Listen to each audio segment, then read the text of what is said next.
हमारे इस चैनल गोविंद सुर संगीत को लाल बटन दबाकर सब्सक्राइब करें एवं बेल आइकन को दबाएं नए गाने सबसे पहले सुनने के लिए बिल्कुल मुफ्त। बड़ा सुंदर भाव मैथिली पद छे अहाँ सबके सुना भी। ए पहुना अरे मिथिले में रहुना, ए पहुना मिथिले में रहुना, ए पहुना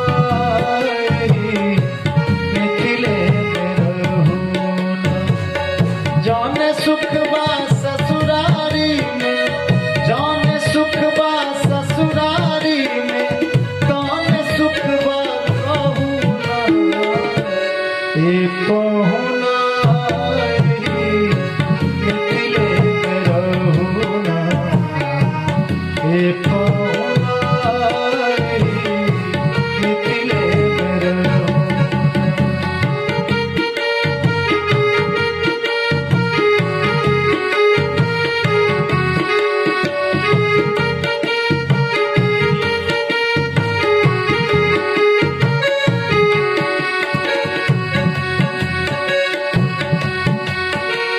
भोर उठ के जंगल के तर से नहवाइब हो, भोर उठ के उबटन मल के तर से नहवाइब। एक महीना के भीतर करिया से गोर बनाइब हो, एक महीना के भीतर करिया से गोर बनाइब। झूठ कहत ना बानी तनिको, झूठ कहत ना बानी तनिको, झूठ कहत ना बानी तनिको, मौका एगो देहुना, ए पहुना मिथिले में रहुना, ए पहुना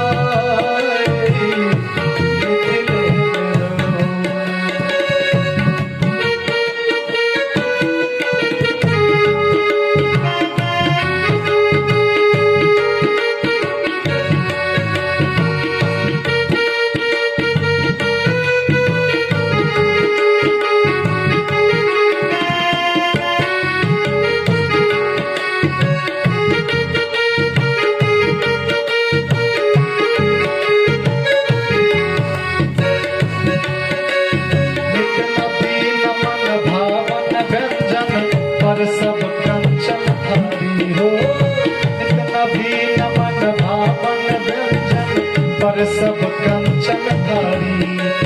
स्वाद भूख बढ़ जाई सुन सारी सरहज के गारी हो, स्वाद भूख बढ़ जाई सुन सारी सरहज के गारी। बार बार हम करब चिरौरी हो, बार बार हम करब चिरौरी, बार बार हम करब चिरौरी, और किछ बोले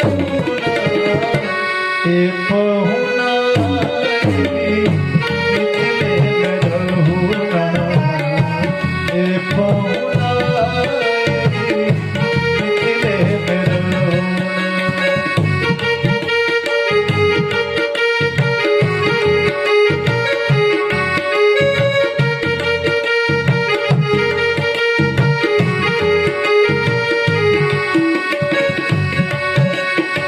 कमला बिमला दूध मती में झिझिया रोज खिलाइब हो, कमला बिमला दूध मती में झिझिया रोज खिलाइब।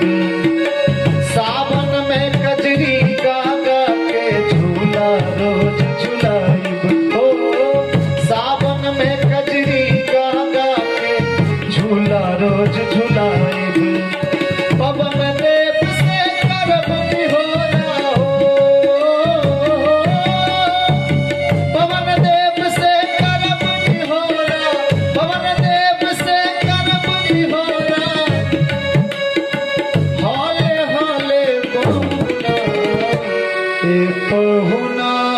ए